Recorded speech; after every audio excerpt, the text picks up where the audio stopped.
Svarish apparat masalan minisimi. Chinobodda bolalari ham juda kuchayib ketdi. Mini svarish apparat yasayapti. Texnologiyani ko'ramiz.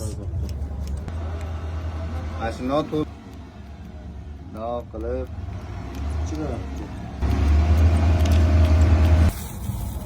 Bit. Zajgalka. Ochiqmi? Taraf qiladi. Ha, svarish apparat. Mana. Texnologiya. Ha. Diametr ko'paytiradi. Bog'lamaydi. Svarish apparat kesdicha. Mana. Bu Chinobodliklarni birinchi ixtirosi bo'ladi. Va siz bag'alaga Maydalarning sifatlari.